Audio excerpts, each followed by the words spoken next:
Allez, aujourd'hui, Bezrat Hashem, Boker Tov, aujourd'hui, jeudi, donc le 25 du mois de Tishré et le 4 du mois d'octobre. Aujourd'hui, cette date, 25 du mois de Tishré, c'est la Eloula de deux tzadikim que tout le monde connaît. Pour le premier, et qui ne connaît pas l'avocat, le défenseur du peuple d'Israël, Rabbi Levi Yitzhak de Berditchev, qui cherchait et qui trouvait toujours le bien dans chacun du peuple d'Israël. Il faut savoir que, en fait, l'histoire commence comme cela. Quand le Baal Shem Tov était en train de faire sa prière, en pleine prière, le Baal Shem Tov a dit « Stop !» On arrête la prière. On interrompt la prière. On va tous dans la salle. Tous les élèves qui ont dit « Rabbi, qu'est-ce qui se passe ?» Séouda, on fait une Séouda. Au lieu de la prière. Et il fait une Séouda, le Baal Shem Tov. Mais le Baal Shem Tov, il sait ce qu'il fait. Et quand il fait la Séouda, le Baal Shem Tov, en plein milieu de la Tefila, alors, il leur a dit, sûrement, vous vous étonnez, comment j'arrête la prière pour faire une Séouda, un repas? Il leur a dit, je vais vous dire pourquoi. Aujourd'hui est descendue dans ce monde une âme qui va défendre le peuple d'Israël. Il y a un bébé qui vient de naître. Et ce bébé-là, il va toujours défendre le peuple d'Israël. C'était qui ce bébé? Rabbi Levi Yitzhak de Berditchev, justement. Et donc, le Baal Shem Tov était tellement content, il dit, enfin quelqu'un qui va trouver toujours le bien, nous défendre, l'âme Israël. Et le Baal Shem Tov, son élève, le Maggid Mezritch, lui a dit, Rabbi, quelques jours après, Rabbi, on va à la Brit Mila. Et il lui a dit 6 mois, le Baal Shem Tov, 6 mois. Et ce bébé-là, on se rencontre, il y aura trop de lumière. Ça va faire du mal aux personnes qui sont autour de nous. Comme ça, il y a du Baal Shem Tov. Donc on ne va pas à la Brit. Son élève, le Maggid de Mezritch, il lui a dit, Rabbi, est-ce que moi, ce bébé-là, qui va défendre le peuple d'Israël, Rabbi Levi Yitzhak, je pourrais l'approcher? Il lui a dit, écoute, un jour, il viendra te voir, ne le refuse pas. Ne le repousse pas. Il lui a dit, comment je serai quand il va me voir? Non, il est bébé, à quel âge il va venir me voir? Comment, quand c'est que je sais qu'il va venir me voir, Rabbi? Donnez-moi un indice, quelque chose. Il lui a dit, écoute bien ce que je te dis. Le Baal Shem Tov, il lui a dit, vendredi, neige, mincha. Comme ça, il lui a dit. Vendredi, neige, mincha. Alors, il viendra se dévoiler ce jeune Levi Yitzhak. Et l'élève du Baal Shem Tov, Maggid de Mezritch, qui attendait tous les vendredis, où il est, je sais pas. Personne n'arrive, personne à l'horizon, rien du tout.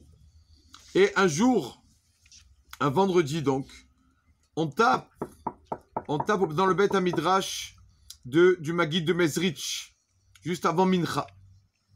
Vous savez que tout le monde, Mincha est important. Les Chassidim donnent beaucoup d'importance à Mincha du vendredi. Pourquoi? Nous, c'est vrai, on ne lui donne pas beaucoup d'importance. Des fois, on le saute, on le fait en retard, Mincha du vendredi. Mais il faut savoir que c'est comme un peu la Neila, c'est la dernière prière de la semaine. Mincha de vendredi, c'est elle qui monte toutes les prières de la semaine. Donc, elle est vraiment importante. Chez le Maggid de Mezritch tape quelqu'un et qui lui dit, s'il vous plaît, Rabbi, est-ce que vous pouvez, donc il neigeait, c'était un vendredi avant Mincha, vous pouvez m'attendre pour faire Mincha? Je n'ai pas encore fait mon mikvé, venez de loin. Vous pouvez m'attendre pour commencer Mincha? Et lui, ça fait 17 ans que je t'attends, il lui a dit, tu ne pourrais pas t'attendre encore 5 minutes. C'était Rabbi Levi Yitzhak de Berditchev qui était venu, donc justement, qui voulait faire son mikvé. Ce Rabbi Yitzhak de Berditchev, il y a tellement d'histoires sur lui, Rabotai. Il y a l'histoire, quand il sort de sa synagogue le matin, Shachrit, et il voit un cocher, et encore cette taïté de Filine, qui est en train de réparer la roue de la charrette. Alors, et un élève, nous les élèves toujours on dit du mal, un élève qui lui dit, regardez Rabbi, vous vous rendez compte, il répare sa charrette avec les talites et les filines. Vous vous rendez compte, Rabbi? Et Rabbi Yitzhak de Berditchev, il a dit, Kadosh Baruch Hu, regarde comme c'est beau. Même quand ils réparent leur charrette, le peuple d'Israël, ils gardent sur eux talites de filines. Ils n'enlèvent jamais les talites de filines, ils gardent toute la journée. C'est magnifique. Il a dit, c'est ça ce qui est marqué dans la Gemara de Chagiga. Souma be'achad me'enav, quelqu'un qui est non-voyant d'un œil, Patou Minareya, il ne peut pas se présenter devant Kadosh Baruch Hu pendant les fêtes. Qu'est-ce que ça veut dire quelqu'un qui ne voit que d'un œil, pas se présenter? On a 2 yeux, l'a dit le Baal Shem Tov. Un œil pour voir nos défauts, et le deuxième œil pour les qualités des autres. Celui qui est non-voyant d'un œil, que juste lui regarde, il regarde ses qualités à lui, c'est ça ce qu'il regarde. Il ne regarde pas les qualités des autres. Il ne peut pas se présenter devant Hachem. Il n'est pas tour. Il faut toujours voir le bien chez les autres. Et donc, une fois, il a vu un jeune qui avait une belle, comment on dit, une belle coupe. Une belle coupe. Et donc, il lui a dit, c'est un peu problématique pour les tefilines, qui a trop de cheveux, tu sais. Avec les tefilines, il faut les mettre un peu, qu'ils soient proches, on appelle khatsitsa, trop de séparation entre les tefilines et le front. Coupe tes cheveux. Non, Rabbi, excusez-moi, mais c'est la mode, je peux pas. Et il lui a dit, écoute, je te donne un Adom. Adom, avant, c'était une belle pièce. Il me dit, non, Rabbi, laissez tomber. Je te donne deux pièces, je peux pas. Je te donne 5. Rabbi, je peux pas. Je te donne 20 pièces. Rabbi, je ne peux pas. Il lui a dit, je te donne mon olam haba. Je te donne mon futur. Tu enlèves ça pour mettre tes films. Le type, il a de suite sorti les ciseaux et il s'est coupé les cheveux. Il a dit à Kadosh Baruch Hu, regarde comme c'est beau. Regarde. Je lui ai proposé de l'argent. L'argent, il a vu. C'est devant lui. Il n'a pas voulu. Je lui ai proposé, olam haba, le monde futur, il n'a même pas vu. Il ne sait pas ce que c'est. Il a dit, pour le monde futur, il est prêt à couper ses cheveux. Regarde, Kadosh Baruch Hu, ton peuple, comme il est beau, ton peuple. Et toujours, quand il entendait parler du mal du peuple d'Israël, une fois quelqu'un qui a dit du mal dans sa synagogue, sur les gens de la synagogue, il a dit, mais tu te rends compte ce que tu fais? Il a dit quoi? Qu'est-ce que je fais de mal, Rabbi? Il lui a dit, tu dis du mal, tu rends les téphines d'Akadosh Baruch Hu pas soul.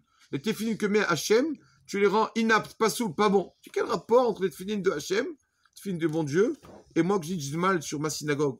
Il lui a dit, la Gemara d'Ombrachot nous dit que Akadosh Baruch Hu, dans ses téphines, marque un des versets qui est marqué, c'est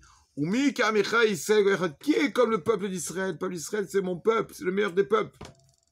Il dit, quand tu dis du mal sur le peuple d'Israël, c'est-à-dire qu'il y a un mensonge dans les téphines d'Akadosh Baruch Hu. Donc tu ne rends pas sous le téphine d'Akadosh Baruch Hu. Tu te rends compte quand tu dis du mal? Comme ça, il lui a dit.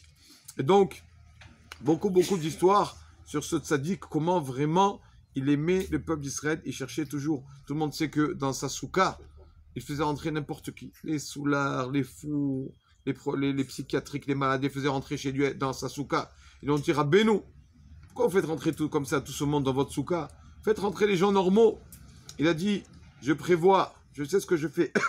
Je fais ça parce que quand je vais, après 120 ans, arriver devant le tribunal céleste, je vais vouloir rentrer au Gan Eden, au paradis, pour étudier avec les tzadikim, avec les sages. Et moi, ils vont me dire, toi, qu'est-ce que tu connais, toi? Tu peux pas rentrer, toi. Tu veux les tzadikim. Alors moi, je vais leur dire, c'est vrai. De même que moi, j'ai fait rentrer dans ma souka n'importe qui, même que les personnes, les invités ne connaissaient rien du tout, moi aussi, faites-moi rentrer dans la yeshiva du Gan Eden, je veux étudier là-bas, mais que je comprends rien. Elle dit, ils vont me faire rentrer comme ça, je suis sûr, je vais rentrer comme ça. À tel point, Rabotai, à tel point, qu'on dit qu'une personne qui est dans Chazé Shalom, un cas de un problème ou quoi, juste mentionner le nom de ce tzaddik. De dire, Rabbi Levi Yitzhak de Berditchov, c'est déjà une ségoula pour être sauvé de ce problème. Donc de dire son nom, parce qu'il nous a toujours défendu, donc son nom c'est une ségoula. Son nom, que son nom ça suffit. Il y a tellement d'histoires, je ne vais pas être trop long. C'est aussi les lois du Khatam Sofer, Rabbi Moshe Sofer. On a souvent raconté que ce Rav ne faisait pas de brachot. Quand on demandait Rabbi une bracha pour un malade, il ne faisait pas de brachot. Pourquoi? Il n'y a pas la peine de brachot. Une personne qui a besoin d'une bénédiction, il venait voir le Khatam Sofer quand il est en train d'étudier dans son livre. Il asseyait à côté de lui. Si ça s'assied à côté de lui, quand il est en train d'étudier, c'est bon. Ça suffit. Et quand c'était un cas grave, il avait faire une écharpe autour du cou et transpirait avec dans l'étude, tellement qu'il s'est forcé dans l'étude. Il mettait cette écharpe sur la personne. C'est bon, guéri. L'habit du tzaddik guérissait la personne. Et en ce Rav Chadam Sofer, il étudiait toujours tout seul. Et à chaque fois, on lui demandait, Rabbi, pourquoi vous étudiez seul? Pourquoi seul? Il lui a dit, je ne suis pas seul, j'étudie pas seul. Pourquoi vous étudiez pas seul? Vous êtes seul dans la maison. Je ne suis pas seul. Et un jour, on a entendu, donc, 2 personnes qui parlaient dans sa chambre d'études. Alors est venu, je ne sais pas qui c'est son fils, je ne sais pas exactement, il lui a dit, c'était cette personne. Alors il dit, maintenant tu as compris que je te dis, je ne suis pas seul. Il lui a dit, mais qui est venu te voir? Rabbi, qui est venu vous voir? Alors il lui a dit, le Talmud de Jérusalem dit, quand une personne étudie la Torah, la Gemara, étudie par exemple, il étudie une phrase qui a été citée par un Rav, par exemple, par Abaye, un Rav de la Gemara. Le Talmud de Jérusalem dit, quand tu dis une phrase d'Abaye, tu dois te mettre dans ta tête comme si Abaye, le Rav, est là. Comme s'il est là, ce Rav. Donc tu dis, attention, des paroles ensemble, attention de ne pas dire des bêtises. Tu dis les paroles de ce Rav Abaye. Si tu dis les paroles de Rabat, fais comme si Rabat est là. Il a dit, moi, j'étudie la Gemara, mais je ne fais pas comme si. J'attends que ce Rav vienne. Je veux qu'il soit là. D'accord? Et donc je dis, première fois, Abaye, quelque chose au nom de ce Rav, j'attends qu'il vienne, et après je répète c'est pour ça que toute chose, la personne qui lui a parlé, il entendait 2 fois. Une fois avant que ce Rav arrive. Et quand ce Rav arrivait, ce Amora de la Gemara, il reprenait. Donc il voyait les rabbanim de la Gemara. À chaque fois qu'il disait un nom, le nom de Rav de la Gemara, ce Rav venait se dévoiler à lui au Khatam Sofer. Je ne sais pas, mais il n'y a pas beaucoup de rabbanim qui ont mérité de voir ça. Les rabbanim qui étaient, les Amoraïm qui étaient au temps de la Gemara. C'est ça le Khatam Sofer, Rabbi Moshe Sofer. Non seulement que leur mérite nous protège, mais amen qu'on arrive, même 1% nous aussi, c'est de regarder le bien, de défendre le peuple Israël, de juger favorablement par le mérite de Rabbi Lévi Yitzhak de Berditchov.